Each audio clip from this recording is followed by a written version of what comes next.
Do we know enough about what's happening now in Iraq and Syria to be able to say that the pace of operations is speeding up, that there is anything more intense about the way that ISIS is being fought there?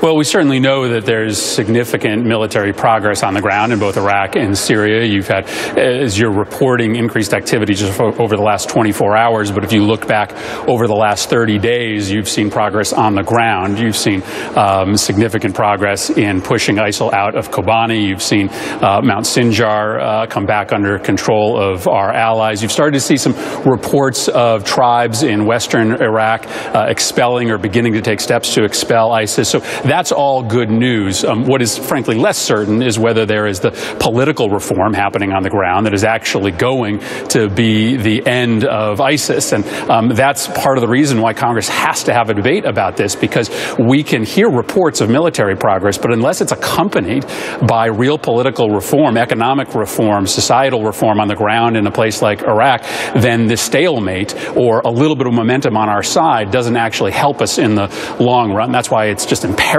for us to start talking about this in the next several days and weeks. We're at a pivotal moment, I think, as military success is building, but we are uncertain of whether there's a component political success next to it.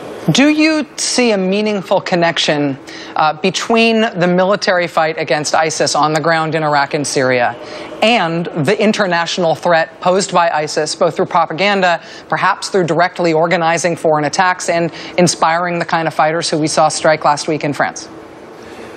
Well, I clearly think that you're seeing a flow of foreign fighters back and forth into Syria and Iraq that's presenting real problems and threats to our allies in Europe and potentially here to the United States. But I think it is important just to recognize that the individuals who carried out these attacks in Paris were originally radicalized not by ISIS, but in coordination against the United States invasion and occupation of Iraq. That's what initially brought them into this fight, and it's worth repeating that those who would call for another insertion of U.S. ground troops to fight ISIS would be essentially repeating the very mistake that radicalized thousands of Muslims all across the country during our 10-year occupation of that country. So I certainly think that ISIS poses a threat to the United States and to our allies, but we're living with a decade-long mistake in Iraq that had radicalized thousands already, no matter whether or not ISIS was present in that region.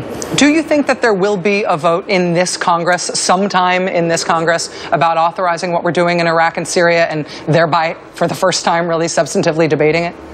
I don't know. We took a vote in the Foreign Relations Committee at the end of last Congress. We passed a limited authorization that did not allow for a ground troop presence in the fight, attempted to put some geographic restrictions on it. But you don't see any hustle right now in the new Republican Senate majority to bring an authorization vote before the Congress. I think Senator Corker, who's the new chairman of the Foreign Relations Committee, is committed to it, but it certainly doesn't look like he's going to spend the first few weeks working towards it. Let's be clear. To many of us, this is an unauthorized extra-constitutional conflict right now. We are outside of the War Powers Act authorization. I do not believe, and many others do not believe, that there is legal justification for proceeding without a congressional vote. So every day that we are not debating this is a day that we are abdicating our responsibility as members of Congress. Senator Chris Murphy of Connecticut, thank you very much for helping us understand your take on this, sir. Thank you. Thanks, Rachel. All right.